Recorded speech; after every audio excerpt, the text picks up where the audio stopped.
መናፍቃና ታድሶና እንግዲህ በቤተክርስቲያኒቱ ውስጥ ሶስት አይነት ስግደት አለ። አንዱ የጸጋ ስግደት፣ አንዱ የአክብሮት ስግደት፣ አንዱ ደግሞ የአምልኮ ስግደት። መጥቶ ነው ወዚህ ላይ ቁጭ አለ የምታዩት ማለት ነው። የመጥቶ ቁጭ አለ ክብር አምላካችን እንታየ። ከየት ነው የመጣው? ደብረ ሊባኖስ አባይ ጥፋ። የሰውዬ የትም ካገኛችሁት። ሰላም ጤና ይስጥልኝ። እንዴት አደራችሁ? እንዴት ዋላችሁ? እንዴት አመሻችሁ? በድጋሚ ተመልሼ መጥቻለሁኝ። እንግዲህ አሁን ላይ ትንሽ አሁንም ቢሆን አሳሳቢ የሆኑ ነገሮችን ማየት መመልከት ያለብን ስለመሰለኝ ተመልሼ መጣሁት። እንግዲህ አንድ ወንድማችን አለ በቲክቶክም በዩቲዩብ የሚያገለግል ወንድማችን። እንግዲህ ትናንትና አንድ ባህታዊ ነኝ በሚል ሰው ተደብድቧል እና እሱ ባሰማራቸው ወይ ደግሞ እሱ በሚሰማቸው ሰው እንግዲህ ልጁ ገና በጣም ልጅ ነው የምናውቀው ዮሚፍ የሚባል በጣም ትንሽ ልጅ ነው ግን ተደብድቧል። እና ከዚህ ጋር በተያያዘ እስቲ አንዳንድ ነገሮችን እናንሳ። እንግዲህ በየመንገዱ መስቀል ይዘው እየዞሩ የቤተ ክርስቲያንን ስም የሚያጠፉ ሰዎች እያየን ነው። በስመ ባህታዊ ከሰዎች ብር የሚያጭበረብሩ የሚሰርቁ ሰዎችን ጭምር እየተመለከትን ነው። አልፎም ተርፎ እነኚህ ባህታዊ ነን ብለው የሚሉ ሰዎች በቤታቸው ጭምር ታቦት ለማስገባት ዝግጅት ላይ እንደሆኑ እያየን ያለ ነው። እነኚህ ሶስት ያልኳችሁን ሰዎች በማስረጃ የምንመለከታቸው ነው የሚሆነው። ለብዙዎች እንዲደርስ ግን ላይክና ሼር ማድረጋችሁ አትርሱ። እስቲ ከዚህ ሰው እንጀምር። ይህ ሰው በጣም የታወቀ በየመንገዱ በኦርቶዶክስም የሚያጭበረብር ሰው ነው፣ መስቀል የያዘ ሰው። እስቲ እንስማ። ከየት ነው የመጣው? ደብረ ሊባኖስ አባይ ጥፋ። ይህ ሰውዬ የትም ካገኛችሁት ሌባ ነው፣ የትም ቦታ። ያው ይሄ መስቀሉ የኛ ንብረት ነው፣ ፎቶውም የኛ ንብረት ነው። ቆቡን ይዩት። ይህ ሰውዬ በየትኛውም አጋጣሚ ካገኛችሁት ኦርቶዶክስ አይደለም። ያሰረው የአንገቱ መስቀል ይኸው ክር ነው፣ በውሸት ምንም ነገር የለውም። ይህንን ሰውዬ ያገኛችሁ ሰዎች በየትኛውም ቦታ አንድም ብር እንዳትሰጡት። ሌባ ነው፣ ይሄ ሌባ ነው፣ ትክክለኛ ሌባ። እንግዲህ ዳያችሁት ነው፣ መስቀል ይዟል። ነገር ግን ቆብ የተጠቀመው ምንድነው? ፌስታል የተጠቀመው። በኦርቶዶክስ ነው የሚነግደው። በኦርቶዶክሳውያን ስም እያሳለመ ብር ይቀባል። አዲስ አበባ ተደበቅቷል። ግዴታ እየመጣ እያሳለመ በግዴታ ስዕል ግዛኝ እያለ የሚወጡ ሰዎች በዝተዋል። አሁን እነዚህ ሰዎች እባካችሁ ተጠንቀቁ ሲባል ደግሞ ተመልሰው የሚሳደቡት እኛ ነው። እስቲ ወንድሜ ዮሚፍ ላይ የደረሰውን ነገር ላሳያችሁ፣ ተመልከቱት። መናፍቃና ታድሶና ልብሴ እስኪበላሽ ማተቤ እስኪበጠስ አንገቴ እንደዚህ እስኪበልስ ድረስ ከነሱ ስታገል በተበጠሰው ማተቤ ጃቸዋለሁ። ይሄንን ጉድ ሳሰሙ እንዳታሳለፉ። ዛሬ በአዳማ ከተማ ሚካኤል ቤተክርስቲያን አካባቢ የተፈጠረብኝን ነገር ያያችሁና የቀረጻችሁ ካላችሁ በድንግል ማርያም ስለለመናችሁ በውስጥ መስመር እኔ አለኝ በሉኝ፣ ቴሌግራሜን እልክላችኋለሁ፣ ትልኩልኛላችሁ፣ መንድሼ ፖስተዋል። ዛሬ በአዳማ ሚካኤል ሀገር ሰላም ብለን አባታችን መልአኩን ልናከብር ልናነግስ በሄድንበት ህዝብ መሃል ቆሞ ራሳቸውን ከቤተክርስቲያን አግልለው አርቀው ቆሞ ህዝብ ሰብስበው ባህታውያን ከቤተ ክርስቲያን ነው የመጣ ነው ልንሰብካችሁ ወንጌል ልንሰብካችሁ ነው የመጣ ነው በሚል ከቤተ ክርስቲያን ህግና ስርዓት ውጪ በሆነ መልኩ ጸበል ምናምን እያሉ ውሃ እየቸረቸሩ ቤተ ክርስቲያናችን ተቸግሯል፣ እርዳታ ያስፈልገናል እያሉ ከምዕመኑ ገንዘብ የሚቸረችሩ ነጋዴዎች ስላድኗንም መጣፋንም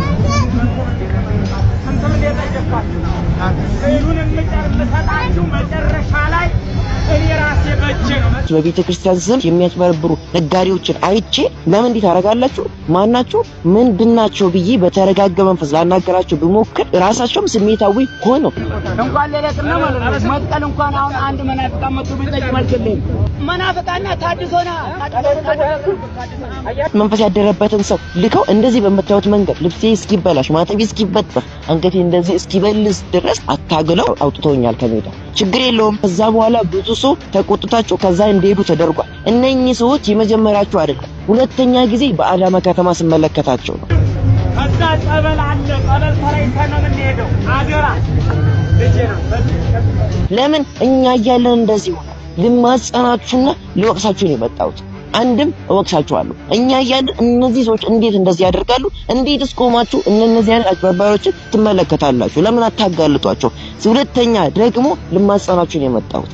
ከዚህ በኋላ በየደብራችሁ እንደነዚህ አይነት መስሎ በቃይ እንክርዳዶች እንደነዚህ አይነት በቤተክርስቲያን ስም የሚነግዱ ባህታዊ ነን ባዮች ካያችሁ እንድታጋልጧቸው እኔ ከከፈልኩት ዋጋ በላይ ከፍላችሁ ከዚህ ጫውታ ውጪ እንድታረጓችሁ ልማጸናችሁ ነው ፈለኩት። ስለዚህ ይሄንን ቪዲዮ ሁሉም ቤተሰቦች ያድርሱ፣ በኋላ ላስወጡ እነኚህ ሰዎች መጥፋት አለባቸው ከኦርቶዶክሳውያን እግር ስር። እንግዲህ ያስቡት ገና ልጅ ነው መጥቶ ተጋፈጣቸው ማለት ነው። ጠየቃቸው ማን ናችሁ? በቤተሰባችን ጉባኤው ላይ እየተካሄደ ሌላ ጉባኤ አይካሄድም ነው የምታውቁት። አሁን ደግሞ እህት ላይ ጉባኤ እየተካሄደ እነሱ በሌላ ጉባኤ ከፍቱና ቤተክርስቲያን ይሰድባሉ። ቃል እግዚአብሔር ነው የሚነግሯቸው። ቤተክርስቲያን ነው የሚሰድቡት። እዛ ያሉ ትክክል አይደሉም፣ ስህተት ናቸው። ጳጳሱ እንዲያቸው ሰው ደግሞ እንዲወዳል ነው የምታውቁት። ሰው ዩቲዩብ ላይ መልካም ነገር በጎ ነገር ከሚያይ ይልቅ መጥፎ ነገር ቢያይ ይመርጣል። እንደዚህ እነኚህ ባህታውያንን ባህታውያንን ቢሉ ሰዎችም ይህን ነገር ያውቁታል። መልካም ዜና ከመስማት ይልቅ ክፉ ነገር ሲነገርላቸው ደስ ስለሚላቸው አባ ገብረ ኪዳን እንደሚናገሩት ስድብ ሲነገርላቸው ደስ ስለሚላቸው ያንን ነገር ይፈልጋል፣ ይመርጣሉ። ስለዚህ ከየት መጣችሁ? የት ናችሁ? እስቲ መታወቂያ ሳዩ ቤተሰብ የምታገለግሉበት ሲባሉ መታወቂያ ያላቸው አያገለግሉም፣ ግን በዘመነ ባህታዊ ግን ይነግዳሉ። የትም አትሂዱ ጸበል እንረጫቸዋለን ይብለ ቤተክርስቲያን ሄዶ እንዲረጩ አይደለም የሚያደርጓቸው፣ እኛ እንረጫቸዋለን ብለው ይነግሯቸዋል። ከዛ ስዕል ትገዛላችሁ ይሏቸው። በቤተክርስቲያን ስም መነገድ እየተለመደ እየመጣ ነው። ሃይ ባይ ግን የለውም። ታስታውሱ ከሆነ ከሁለት ዓመት በፊት ቤተክርስቲያን በይፋ መንገድ ላይ የሚሸጡትን እና አቡነ አብርሃም አግደው ነበር። ምንም አይነት ስዕላት የሚሸጡትን አትግዙ ተብሎ ነበር። ግን ሁሌ እንደምለው ህግ ማውጣት ቤተክርስቲያን ችግር የለባትም፣ ማስፈጸሙ ነው ችግሩ። እነኚህ ሰዎች አሁን አቅም እያገኙ አንተ ከፈለጉ ለማሸማቅ ከፈለጉ መናፍቅ ነህ ተሐድሶ ነው ብሎ ይለዋል። ሰው ደግሞ ይሰማቸዋል፣ ችግር የለባቸው። ሰው የማጣራት ችግር ስላለበት አባት ከሆኑ አባት ካልሆኑ መለየት አይችልም። መለኪያው መስፈርቱ ቤተክርስቲያን ተቀምጦ ሳለ ነገር ግን የሚለኩበት ግን የላቸው፣ መስፈርት ግን የላቸው። እስቲ ይህን ሰው ተመልከቱት። ባህታዊ ነኝ ይላል፣ የራሱን የሳለ ቤተክርስቲያን እየገነባ ያለው፣ አሁን ደግሞ ታቦት ሊያመጣ እያሰበ ያለው። ስሙት። እግዚአብሔር አምላክ ወዶና ፈቅዶ መጀመሪያ ጸሎት እጆች ናት። ይህ ጸሎት እያደረኩኝ የሚካኤል ስላድኖ ነው። ድርሳነ ሚካኤል ደጋሚ ነኝ። ይህ የምታዩት ይሄ የጽና ማይጠንቱ ወርቅ 30 ቀን በሙሉ ጸሎት እናደርግበት። በዚች ላይ እግዚአብሔር በፈቀደ እግዚአብሔር በወደደ እዚች ጸሎት ቃል ኪዳን ታቦት አስቀምጬ በዚህ ጸሎት እያደረኩኝ እና ይሄን ጸሎት እያደረኩ በነበርበት ላይ የልጅ በእድሜ ነው። ደቀ መዝሙር ኤፍሬም ይባላል። የሚያስተናግደው ልጅ ነው። ዛሬ ኤፍሬም በእድሜ ንቦቹ ካፍ እየገቡ ይወጣሉ። ሲወጡ ንቦቹ ስብሐተ ፍቁር ታቢዮ ነፍሴ ለእግዚአብሔር ታቢዮ ነፍሴ ለእግዚአብሔር ታቢዮ ነፍሴ ለእግዚአብሔር በስመ አብ ወወልድ ወመንፈስ ቅዱስ ስላሴ ዳሴ ማርያም ለሙሴ እያሉ እየዘመሩ ንቦች ይዘምራሉ። የሚወጡ ግን ራያኛት ነው እለዋለሁ። ይጣል ላይ መንፈስ ቅዱስ ነው ምናምን ብሎ እሱ ተነጋግረን ከቀኑ 10 ሰዓት የምታዩት ታሪክ አዳችሁ እየተናገረ ነበር። ከቀኑ ጋር 11 ቀን መጥቶ ነው ወዚህ ላይ ቁጭ አለ። የምታዩትን ማለት ነው። የመጥቶ ቁጭ አለ። ክብር ለአምላካችን እንተይከው። ከበሮ የከበሮ ወዘኔ ነውና እሱ መጣና እናነብበታለን። ወርቆን የነበረ ደን ከበሮ አጥቼ ዝችላ አስቀምጬ ንቡ መጥቶ አይ ከበሮ አውራውን ያዘው አሉ። አትይዙን ተውት። ይሄን መጥቶ ከበሮ ከተቀመጠ እኔ ቦታው እቀመጣለሁ። ከወጣ ግን እኔም አልቆይም ማለት ነው ወዳለው። ስለዚህ ተውታ ይያዝኝ የመንፈስ ትእዛዝ ነው ብዬ እዚህ መላእክትን የመጡት እንጂ ንብ አይደለም ብዬ እዚህ አስቀመጥን። አስገባነው ገፍተን በእንጨት እንደመጣ ማርሰራ ይኸው ገብ ማቀረጥ ተላላችሁ የማየት ትችላላችሁ። ለብርድ ቢፈልግ አይደለም ሌላውን ሰው ችግር ካለ እኔም ቆቁጭ ትቃሉኝ እኔም እቀጣለሁ። ይገርማችሁ አንድ ቀለታ እጣን አጣውና እጀታ ምን እየተነሳጨውና እኔ እጣን አጥቼም ማጥራት እችል ስል ተቆጥቼው ነው የማይረባ ጢሳለና እሱን አላደርገውም ብዬ ትቻለሁ። ተቆጥቼው ጥጥ ስል ተቀጠለ መጣና ቀበረኝ እጀሮዬ ላይ ሚካኤል ተቀጣው ማለት ነው ብዬ ሳተል እዘጭ የለም አይበላኝም እኮ ለብሶ ነው ምተኛ ቦታ መጥቶ ከቦን የሚያድር ምንም የሚያደርግ ነገር የለም። አጣብቆም አይበላኝም። ግን ያን ጊዜ በላኝ። አሁን መንፈስ ያላቸው ሰዎች መንፈስ ካላቸው ምናልባት መንፈሱ ያለባቸው ሰዎች እነሱን ይቆጣጠራቸዋል። የሆነ ንጽህና ጉድለት ነገር ካየ ደግሞ ይቆጣጠራል። እዚህ ውጭ የምታዩት ነገር ነው ዝም ብሎ አይባላም። በእግዚአብሔር ኃይል የሚንቀሳቀስ ምናልባት ቤተክርስቲያኒቱን የሆነ ነገር ከመጣ የተለያየ ደንቦች ከሚገርማችሁ ደንቦች መጥቶ በረዳው ሊያፈርሱ መጡ። ኧረ ተው በስላሴ ስም ሃይማኖትን የምትሰብክ ቤተክርስቲያን ሀገርን ጠብቅ የምትል ቤተክርስቲያን ምን በድላ ነው እንደኛ ያክል ምን ካሉ ታሳዩት? ኧረ ተው አሰራችሁ ሰው ይብዬ በሙርካናቶች እና ደግሞ አስረውና ነበር። በሚካኤል ነው የተፈታነው። አልታሰሩም ወደ መጣ ወዳው ሄድ ያፈርሱ ሲሰቀሉ ተናደው ስቃቱ ስሎ ሲያስገባቸው አራጾችን ይሄንም ህው ወለደና በሙሉ አገሩ ድልቅልቅ አረገ። በመኪናቸው ተመልሰው ነው አልነኩትም። ስለዚህ የሚጠበቀው ሚካኤል ዳርሶ ቅዱስ ኪዳነ ምሕረትና ቅዱስ ሚካኤል የሚጠበቀው በራሱ ኃይል ስለሆነ ለኔም ለደካማው ለኃጢአተኛው ለኔም ለጎስቋላው ይህን ታምር ላደረገልኝ ለቅዱስ መልአኩ ለቅዱስ ሚካኤል የባህሪያንም ወደ ወዳጄ ወደ ለቀየረው መልአኩ ጉንብስ ብዬ ምስጋና አመሰግናለሁ።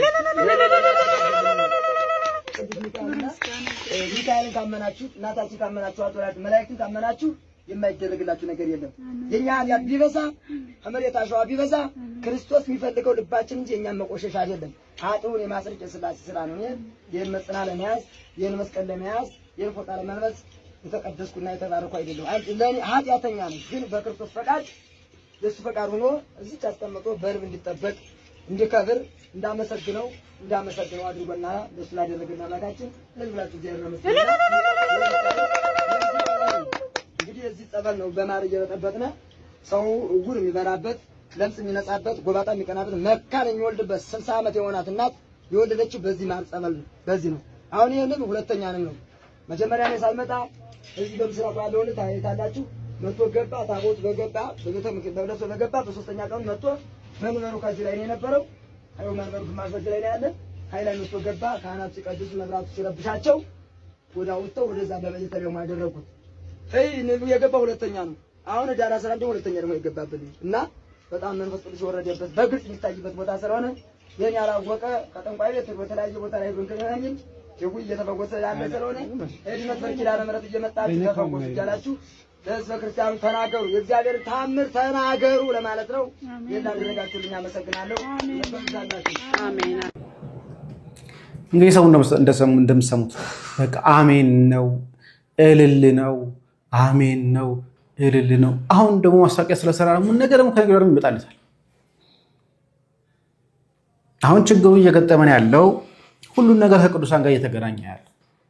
ለምሳሌ አሁን ንቦቹ እንደውም ንቦች አይደሉም መላእክት ናቸው ይላል። እንዴት በምን በኩል አረ እንዴት አለ ብትለው እንዴት ለስጠይቃለህ ትባላለህ። ንብ ለማምጣት እኮ አውራውን መያዝ በቂ ነው። ንቦች እንዲሰባሰቡ ለማድረግ አውራውን መያዝ በቂ ነው። አውራውን ይዞ ቦታ የሆነ ቦታ ቢሰጡት ሌሎች ንቦች ይመጣሉ።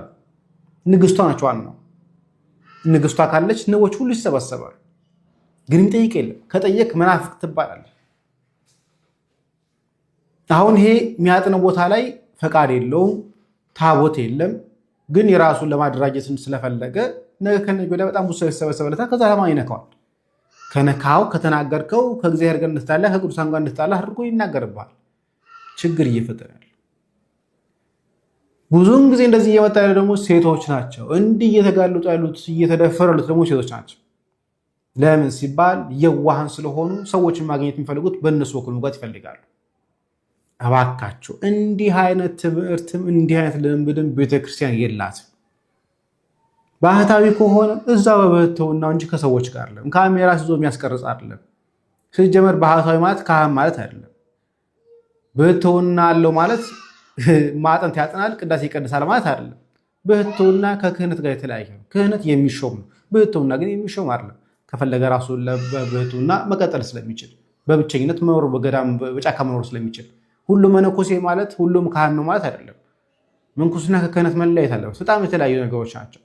ክህነት የምትሾመው ነው። ምንኩስና ግን ክህነት ሳይኖር ሄደ ለመንኮስ ይቻላል። ሴቶችም እየመነኮሱ ስለሆኑ ስለዚህ እባካችሁ አንዳንድ ነገሮችን እንለያቸው። ማጠንት ሲይዝ ከየት አመጣኸው ክህነት አለ ወይ መባል አለበት። ቅዱሳት ስዕላትን ሲያጥን ከየት አመጣኸው ክህነት ነው መባል አለበት። እስቲ የክህነት ወረቀትን አሳይ መባል አለበት። ግን የሚጠይቅ የለም። ሁሉም ይነዳል እንደመነጁ በጣም ይነዳል። የሚጠይቅ የለም። እስቲ ስለ ምንኩስና ሊቀ ሊቃውንት ስምዐኮነ መላክ የተናገሩት ነገር ትንሽ ላሰማችሁና እንጨርስ። ምንኩስና እንደ ቀበሌ መታወቂያ ከዚህ እድሜ በላይ ላለ ነው የሚሰጠው ተብሎ ሊወሰን የሚችል ነገር አይደለም። የመነነ ልብ ላለው ሁሉ የሚሰጥ ነው። ለምንኩስና የሚያስፈልግህ መናኝ ልብ ነው። ካልመነንክ ቤተክርስቲያን አትሰጥህም። ማዕረገ ምንኩስና ያህል ትልቅ ነገር ላልመነነ ሰው አይሰጥም። ቤተክርስቲያን አሁን ማድረግም ያለበት ምንድን ነው? መመነን አለመመነኑ የምትፈትንበት መንገድ ነው መኖር ያለበት።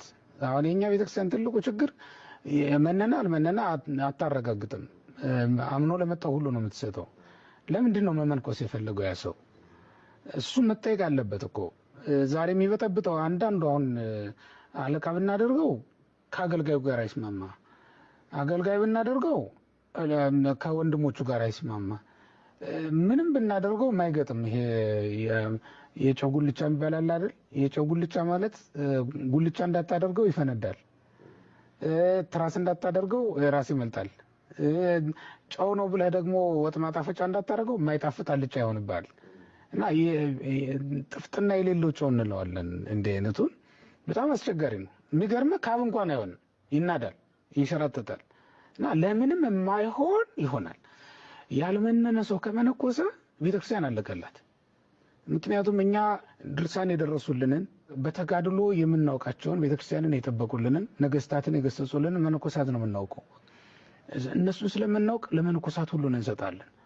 ያልመነኑ ከሆኑ ሽጣው ይከፋፈሏታል። ያልመነኑ ከሆኑ የኤሊ ልጆችን የአፍኔና የፊናስን ግብር ይፈጽሙባታል።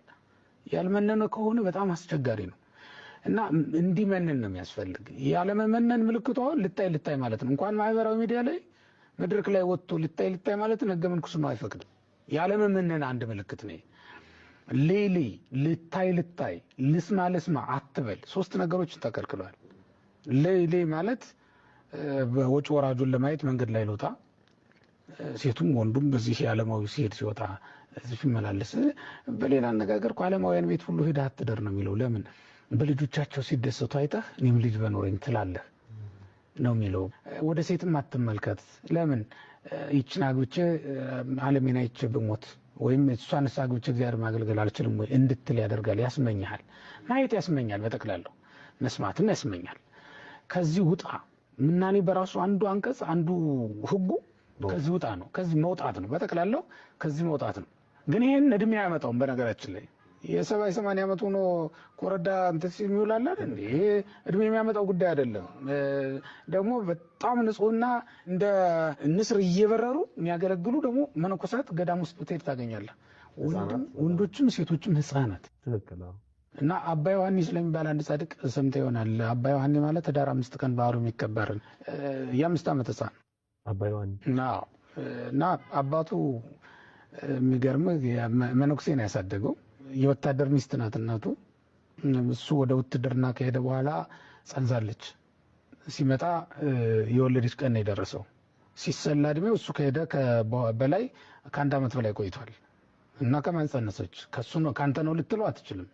ምክንያቱም የወለደች ቀን ነው የደረሰው። ከተወለደ ከተነከረ በኋላ እንኳን ቢመጣ የዚህ ቀን ወለድኩ ብላ ልታሳስት ትችል ነበር። ግን ያም እድል አላገኘችም። ይሄንን ከማን ወለድሽ እያለች ጭቀጭቃት ሳትነግረው ቆየች። ከዕለታት አንድ ቀን መንፈስ ቅዱስ ያንን መነኩሴ የበቃ መነኩሴ ስለነበር ክብር ታገኛለህ ዛሬ ወደ ከተማ ወጣለሁ ሄደና ልመና ጀመረ። መነኩሴው በመንደር ገብቶ ሲለምን እዚያ ቤት በእንተ ማርያም ብሎ ቆመ፣ ስመ እግዚአብሔር ጠርቶ። እሱ በቆመበት ሰዓት ወታደሩ ባሏ ዛሬ ካልነገርሽኝ እገልሻለሁ እያላት የነበረ ወቅት ነው። እና ሲጨንቃት ከኔ አባ ነው የወለድኩት አለች። ከዛ ሰውየውን ይዞ የሚለውን ነገር ብሎ እና ልጅን ይዘህ ሂድ አሁን አለና ልጁን አስታቅፎ መለሳቸው። አካ እግዚአብሔር ሊጠራኝ ለዚህ ክብር ነው አሉ። ውርደቱ ክብር ሆናቸው ማለት ነው፣ ለሳቸው ክብራቸው ነው። በዚያ ላይ ልጁንም መርጦት ሊሆን ይችላል አላውቅም። እና ይዘውት ሄዱ። እንግዲህ መነኩሴ ናቸው፣ ወተት የላቸው፣ ጡት የላቸው፣ ምንም ነገር የላቸው። ከዛ ግን የበቁም ስለነበሩ አራዊት እየታለበላቸው ተወራት አለበለት ምን ነው አላር በባህታ ያለቅ እንደዛ የሆነላቸው ነው። እንግዲህ አሳደጉት ማለት ነው። ልጁ አድጎ 5 ዓመት ነፍስ ያወቀ ማለት ነው። 5 ዓመት ከደረሰ በኋላ ሰይጣንን የሴት ቅርጽ አስይዘው አሳዩት ማለት አሳደው ሲነግሩት እንዲህ አይነት ካየህ ጠላታችን ነው ብሎ ጸጉር ያላት እንደው ሴቶች ቢሰሙ እንዳይቀየሙኝ እሳቸው ያሉት የሳሉበትን መንገድ ነው የምነግርህ። ሴቲቱን ሰይጣን እያደረጉ አይደለም፣ ግን ወደ ሴት እንዳይመለከት ለመከልከል ብለው የተጠቀሙት ዘዴ ይመስላል። አረቆ ማጠርና ሴት እንዳያይ ነው፣ ሴት እንዳይለም ሴት እንዳይወድ ነው፣ መናኝ እንደሆነ ስለፈለጉ እና ጡት ያላት ጸጉር ያላት ቀሚስ የለበሰች አድርገው ነገሩት። ሰይጣን ጠላት አለን፣ አንድ ጠላት ብቻ ነው ያለን እዚህ ስንኖር፣ ሌላ ጠላት የለንም፣ እሱም ሰይጣን ነው፣ እንዲህ አይነት መልክ አለው ብለው ነገሩት። ከ5 ዓመት በኋላ ግን ልጇ እዛ እንዳለ መነኩሴው እዛ እንዳሉ ትሰማ ስለነበር እሱን ለማየት ልጇን ለማየት መጣች ሴትዮዋ። ሌሎች ሴቶችን አስከትላ ከሩቅ ስትመጣ ሲመለከታት እሳቸው ሲመክሩት ምን ብለውታል? እንዲህ አይነት ሰው ካየህ ዝም ብለህ ገደልም ቢሆን ብትወድቅ ይሻላል ነው ያሉት። ከዛ እሷ ስትመጣ ከሩቅ አያትና አባቱ የነገሩት ትዝ አለው። እሳቸው አርፈዋል። ይሻላል ወድቀህ ብትሰበር ብለውት ስለነበረ ፊት ለፊት ገደል አለ። ሌላ አማራጭ መንገድ ስላልነበረ ወደ ገደሉ ነው የወደቀው። ግን ወደ ገደሉ ራሱን ሲጥል ክንፍ ተሰጥቶት ወደ ብሔራውያን ሄዱ። ከዛ በኋላ አልተመለሰም ወደዚህ ዓለም። ይሄ የ5 ዓመት ሕፃን ገድል አለው። ገድል አባ ዮሐን የሚባል ገድል ማለት ነውና በዚህ እድሜ መብቃት የሚቻልበት ደረጃ አለ። የመንፈስ ቅዱስ ስጦታ በየትኛው እድሜ ላይ እንደሚሰጥ የምታውቀው ነገር የለም። እድሜ አይደለም የሚታየው። የ58 ዓመቱ ጴጥሮስ ከ20 ምናምን ዓመት ወጣት ከዮሐንስ ጋር አብሮ ነው መንፈስ ቅዱስን የተቀበለው። ሐዋርያት ከሴቶች ጋር ነው አብሮ መንፈስ ቅዱስን የተቀበሉት። ሴቱና ወንዱ፣ ትንሹና ትልቁ እግዚአብሔር ጸጋውን ሊያሳድርበት የሚችልበትን ጊዜ የምናውቀው በእኛ ካልኩሌሽን አይደለም የተሰራ ነገሩ ሁሉ። እዚያ እድሜ ላይ ሳይደርስም ሊሞት ይችላል እኮ ያ ሰው። ምንኩስና ያክል ትልቅ ጸጋ ሳይደርስባት ይሙት እንዴ? እንደዛ ነገር የለውም። የሆነ ሆኖ ግን ቤተክርስቲያኒቱ ብትመጣ ደስ የሚለን ወይም ልታደርገው የሚገባ ለመነነ ብቻ ምንኩስና እንድትሰጥ ነው። አሁን ግን እያየን ያለ ነው ግን እንደዛ አይደለም። ሁሉም እየተነሳ ራሱን ባህታዊ ያደርጋል፣ እየተነሳ ክህነት ይሾማል። ከየት አመጣኸው እንዴት አመጣህ ሲባል ደግሞ ደጋፊዎቹ እንደው በጸጋው ቀንታችሁ ነው፣ ቅናት ይዟችሁ ነው ተብሎ ይነገራል። እግዚአብሔር አምላካችን እንደው ማስተዋልና መጠባበቁን ይስጥልን። እንግዲህ ወደ መናፍቃን አንድ ምላሽ እንምጣ። መምህር ሳህሉን ይዣቸው መጥቻለሁ። እሳቸው ጥሩ አድርገው ሰፋ አድርገው እንግዲህ አሁን ለመናፍቃን ጥሩ መድኃኒት እየሆኑ ስለሆነ ብዬ ስለማሰብ ነው። የመምህር ሳህሉን ዩቲዩብ ጠይቃቸው የነበረ እስከ ቲክቶክ ላይ ገብቼ እንዳየሁትኝ መጠን ሊንክ አድርገው ዩቲዩብ ላይ ተከታተሉኝ ያሉበት ነገር ስላላገኘሁኝ ምናልባት አዲስ ነገር አግኝቼ ዩቲዩብ ካገኘሁኝ ዲስክሪፕሽን ላይ የሚሆን ኮሜንት ላይ አስቀምጥላቸው ነው። ነገር እስካሁን ድረስ ባለኝ መረጃ መምህር ሳህሉ የላቸውም፣ ቲክቶክ የላቸውም እና አይሜን ዩቲዩብ የላቸውም። ቲክቶክ ላይ ግን ሳህሉ በሚል አለ። ብትከታተሏቸው በጣም ደስ የሚለኝ መምህር ናቸው። እግዚአብሔር አምላካችን ረጅም ከጤና ጋር እንዲሰጥልን እየለመንኩኝ እየተማጸንኩኝ ቀጥታ ወደ ቪዲዮአቸው ልምጣ። እንግዲህ በቤተክርስቲያኒቱ ውስጥ 3 አይነት ስግደት አለ። አንዱ የጸጋ ስግደት፣ አንዱ የአክብሮት ስግደት፣ አንዱ ደግሞ የአምልኮ ስግደት ተብሎ ይታወቃል። ነገር ግን እውነት ለማርያም የጸጋ ስግደት ወይም ደግሞ የአክብሮት ስግደት የምንሰግድ ከሆነ እንዲያው ማርያም ሆይ እባክሽን ይሄ ላንቺ የሚገባው የጸጋ ስግደት ነው ወይም የአክብሮት ስግደት ነውና ተቀበይም ብለን ነው ወይ የምንሰግደው? ደግሞ ለእግዚአብሔር ደግሞ የምንሰጠው ስግደት ደግሞ ለአንተ ደግሞ የአምልኮ ስለሆነ የአምልኮ ስግደታችን ተቀበል ነው ወይ የምንለው? በእውነት ይሄ ቤተ ክርስቲያን ውስጥ የገባ የሐሰት በማር የተለወሰ መርዝ እንዳልኩትኝ መርዝ የሆነ ገዳይ የሆነ ትምህርት ነው እንዴ የሚለው እኮ ወእሰግድ ካዕበ ለድንግልናኪ ክልኤ ዘይሰገደ ለስዕልኪ አስሪጾ በማየ በስጋው በነፍሱ ይርከብ ትንሣኤ። እንዴ በሁለት በኩል ድንግል ነሽና እንሰግድልሻለን። ለስዕልሽ ከመስገድ ወደ ኋላ ያለ ወይም ያፈገፈገ ሰው ቢኖር ነው እኮ የሚለው ይሄ መልካ ስዕል የሚባለው መጽሐፍ። በነፍሱም በስጋውም ትንሣኤ አያገኝም ነው የሚለው። በነፍሱ በስጋው ትንሣኤ የማያገኘው ለማርያም ስዕል የማይሰግድ ነው። እንደገና መቅድመ ታምሩ ላይ ገብተህ ስታነብ ደግሞ የማርያም ታምር የሚናገረው ደግሞ ስለ ስዕሏ ይናገራል። በስዕሏ ፊት ስገዱ ይላል። ለስዕሏ ያልሰገደ ከቆመበት ስፍራ ይጥፋ፣ ስም አጠራሩ ማይታወቅ። እንደገና ከፍ ብሎ ወደ ቁጥር 48 49 አካባቢ ላይ ደግሞ ስታነበው ምን ይላል መሰለ? ድንግልና ኪለ ይረግሙ በሰይፈ ገብርኤል ይትገዘሙ ወበስቃይ እሳት ይመሙ ይላል። ይሁን ድንግልናሽን የማይቀበሉ ሰዎች ቢኖሩ በገብርኤል ሰይፍ ተቆራርጠው አረው ከስለው ወድመው በአፍጢማቸው ተደፍተው ወደ ገሃነመ እሳት ይውደቁ ይላል። ስለዚህ መርካቶ ለሚሳል ስዕል ነው ወይ ሰዎች እንዲሰግዱ እየተደረገ የጸጋ ስግደት ነው የሚባለው? እንደምን አላችሁ? እንደምን ቆያችሁ? እግዚአብሔር የተመሰገነ ይሁን። ያው ባጭሩ ልገልጽላችሁ የምፈልገው ነገር ቢኖር እግዚአብሔር በኃጥአኑ ላይ አድሮ በኃጥኡ ላይ እያደረ ስራውን እንደሚሰራ ታምራቱን እንደሚገልጥ ይህን እንደው ባጭሩ እንደ ምሳሌ በነግራችሁ ዘሁልቁ ምዕራፍ ዘሁልቁ ማለት ኦሪት ዘፍጥረት ዘሁልቁ ላይ ምዕራፍ 24 ቁጥር 17 ላይ እንዲህ የሚል ኃይለ ቃል እናገኛለን። በለዓም የሚባል ሀብተ መርገም የተሰጠው እንደገና ደግሞ ጣዖት አምላኪ ነው። እርሱ ሰው ሀጥ ነው፣ ደግ ሰው አይደለም። እግዚአብሔር ግን በእሱ ላይ አድሮ አናግሮታል። ኮከብ ይሰርቅም ያዕቆብ፣ ያ ኮከብ ክርስቶስ ከያዕቆብ ወገን ይወለዳል ብሎ ትንቢት ተናግሯል። ይሄ ማለት አሁን ይሄ ሰው ደግ ሰው ሆኖ አይደለም፣ ሀጥ ነው። ግን እግዚአብሔር ተአምራቱን ሊገልጽበት ስለፈለገ በእሱ ላይ አድሮ አናግሯል ማለት ነው። ሌላው ማቴዎስ ምዕራፍ 1 ቁጥር ምዕራፍ 2 ማለት ነው። ማቴዎስ ምዕራፍ 2 ቁጥር 8 ላይ ደግሞ ሄሮድስ ሕፃኑን ኢየሱስ ክርስቶስን ለመግደል በፈለገ ጊዜ ሰብአ ሰገል ወደ ክርስቶስ ወደ ሕፃኑ ሊሰግዱ አማሃ ሊያቀርቡ ሲሄዱ እኔም ሰግድለት ዘንድ እንድትመታችሁ እንድትነግሩ ይብሏቸዋል። እስግድሎቱ እኔም ሰግድለት ዘንድ። ይሄ ማለት አሁን ሄሮድስ ለሕፃኑ ይሰግድለታል ማለት አይደለም፣ ግን በተንኮል በሽንገላ ነው። እግዚአብሔር ግን በተዛዋሪ ደግሞ እንደ ስግደት እንደሚገባው የባህሪ ስግደት እንደሚገባው ደግሞ በዚህ በጠላቱ ላይ አድሮ አናግሯል ይላል። እስመ ስማጸር እሙን ውእቱ ይላል መጽሐፍ። የጠላት ምስክር እውነት ነው ይላል። አሁንም ይሄ ኃጥእ ሰው የእመቤታችን ድንግል ማርያምን ስግደት የነቀፍኩ መስሎት ያዋረድኩ መስሎት ግን በተዛዋሪ የድንግል ማርያምን ስግደት እየመሰከረ ነው። ስግደት እንደሚገባት የጸጋ ስግደት እንደሚደረግላት እንደሚሰገድላት እየተናገረ ነው ማለት ነው። በተዛዋሪ እየመሰከረ ነው። እስከ መጽሐፉም እየጠራ መልካ ስዕል ብሏል። እዚያ ደግሞ ተአምረ ማርያም ብሏል። በእነዚህ ላይ ምስክርነት እየሰጠ ነው። ጥሩ ነው። እኔ ለዚህ ብዙ ማብራሪያ አልሰጥበትም። ራሱ ተናግሮታል። ራሱ ኃጥኡ ድንግል ማርያምን የጠላው መስሎት ያዋረድኩ መስሎት በተዛዋሪ ስግደት እንደሚገባት መስገድ ደግሞ የማይገባው ደግሞ የማይሰግድ እመቅ ሲኦል እንደሚወርድ ፍዳ እንደሚያገኘው ይህን ሁሉ እየተናገረ ነው። በራሱ አንደበት ተናግሮታል። ይሄን ፍዳ ለራሱ ያገኘዋል፣ በኋላ ይሄን ይጠቀምበታል ማለት ነው ራሱ። እኔ አሁን ልናገር የፈለግኩት ዋናው ትልቁ ነገር ይሄን ስግደት ለድንግል ማርያም እንደሚገባት ቅዱሳን እና አባ ጊዮርጊስ ዘጋስጫ እነ ደቅስዮስ በተአምረ ማርያም እንደገና እነ ቅዱስ ያሬድ ሌሎቹም ቅዱሳን እንዴት ሊጽፉላትና ሊያስቀምጡላት ቻሉ ሲባል መነሻቸው የት ላይ ነው? እሱ ነው አሁን ትልቁ ለኛ መነሻችን ምን ላይ ነው ሲባል መጽሐፍ ቅዱስ። ይኸውም ነቢዩ ኢሳይያስ ምዕራፍ 49 ቁጥር 23 ላይ ተመልከቱ፣ ታገኙታላችሁ። እንዲህ ሲል እናገኘዋለን።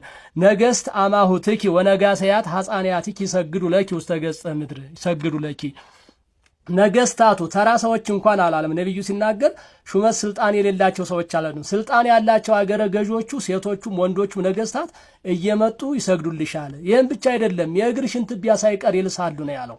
ይልሳሉ። ይህንን ያልተናገርኩትም እንግዲህ እርሱ መጽሐፍ ቅዱስ እያለ በሚዘባርቀው እኛ ደግሞ ትክክለኛው መጽሐፍ ቅዱስ ነው በምንለው በመጽሐፍ ቅዱስ ላይ ነው። አሁንም ዝቅ ብሎ ከዚያው ምዕራፍ 60 ቁጥር 14 ላይ እንዲህ ሲል እናገኘዋለን። ደግሞ ከዚያም ወይ መጽኡ ሀቤኪ እንዘ ይፈርሁ ወይ መጽኡ አማሃ ደቂቆሙ እለያምኡኪ ወይ ሰግዱ ቅድመ መከየደ እግርኪ።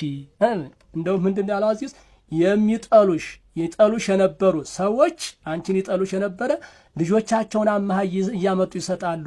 ጠብቂልን አማልጅልን እያሉ አማሃ ይሰጡሻል ልጆቻቸው ሳይቀሩ። ከዚያ እነሱም ከእግርሽ ወድቀው ይሰግዳሉ እያለ ስለ ስግደት በደንብ አድርጎ ነብዩ በሰፊው ተናግሯል። እኔ በነገራችን ላይ እንደው ይሄን እንደ ጥቆማ ለመስጠት እንጂ የእመቤታችንን ስግደት በዚህ ብቻ ነው ተናግሬ የሚጨርሰው አይደለም። ሌላ ወደ ሐዲሱ ስንመጣ ደግሞ ሉቃስ ምዕራፍ 1 ቁጥር 44 ላይ እንዲህ ሲል እናገኘዋለን። አንፈራጸ እጓል በውስተ ከርሳ፣ ሕፃኑ በኤልሳቤጥ ማህፀን ያለው ሕፃን ድንግል ማርያምን ሲያይ ሰገደ ይላል። ገና በማህፀኑ ነው እንግዲህ አስቡት። ይሄ ሰው ግን የዚህ ሕፃኑን ያህል አይምሮ ነገሩ መንፈስ ቅዱስ ከተነሳው ሰው ምንጊዜም ሕፃንም ሆነ ትልቅ ሆነ አያሰኝም። ሕፃኑ እንኳን በእመቤታችን በኤልሳቤጥ ማህፀኑ ነው ለድንግል ማርያም የጸጋ ስግደት ለመድኃኒታችን ለኢየሱስ ክርስቶስ ደግሞ የባህሪ ስግደት ሰገደ ብሏል። ለዚህም ቅዱስ ያሬድ ይህን አንፈራጽ ያለውን ሲተረጉመው ሰገደ እጓል በውስተ ከርሳ፣ ሕፃኑ በእናቱ ማህፀን ሆኖ ለድንግል ማርያም የጸጋ ስግደት ለወዳጃችን ለኢየሱስ ክርስቶስ ለአምላካችን ደግሞ የባህሪ ስግደት ሰገደ ብሎ አስቀምጧል። ይህን ሁሉ መጽሐፍ የተናገሩላትን ስግደት እንደሚገባት ነቢያት የተናገሩላትን ሐዋርያት የተናገሩላትን የሰገዱላትን ድንግል ማርያምን አሁን ሐዋርያት ሰግደውላታል፣ ነቢያት ተናግረውላታል። እኛም እንሰግድላታለን፣ እንመሰክርላታለን። ለዚህ እንግዲህ የሰው ምንድነው መልሱ ነው። መጽሐፍ ቅዱስ እያለ ይዘባለ 80 መጽሐፍ ቅዱስ ሲሏቸው አንቀበልም ይላሉ። 60ውን ሲሏቸው ደግሞ ከላይ ከታይ ይላሉ። አሁን ይሄ እንደ ድንግል ማርያም ይገባታል ያለውን ስግደት ምን ሊያደርገው ነው? እኔ እኮ አይደለም የተናገርኩት፣ ግን እናንተ ምስክሩ ነው። በእውነት ተመልካቾች ሁሉ አድማጮች ይሄንን ሸራ አድርጉለት ይድረሰው። እንደው ውርደቱ ምን ያህል እንደሚዘባርቅ እንደው መጽሐፍ ቅዱስ እንኳን ሳያነብ መጽሐፍ ቅዱስ እያለ እንደሚለፈልፍ ይህንን አስተውሉት። እናንተ ምስክር ሁኑ። ለእርሱም ሸራ አድርጉለት ይድረሰው። በሰፊው ደግሞ ፈለገ ጉባኤ ኤፌሶን ብላችሁ ዩቲዩብ ላይ ብትገቡ ታገኙታላችሁ። እዚያ ጋር በሰፊው አለላችሁ። ይሄን ግን ለሱ አድርሱለት፣ ሸራ አድርጉለት ይድረሰው። ምንም ባያውቀውም ባይረዳውም ግን በጆሮው ይስማው ነው። ሁላችሁም ማሰሙልኝ ነው የምለው በእግዚአብሔር ስም። እዚህ ጋር ይቆየን። እግዚአብሔር ደግሞ ለሁላችንም ልቡና ይስጠን ማለት ነው።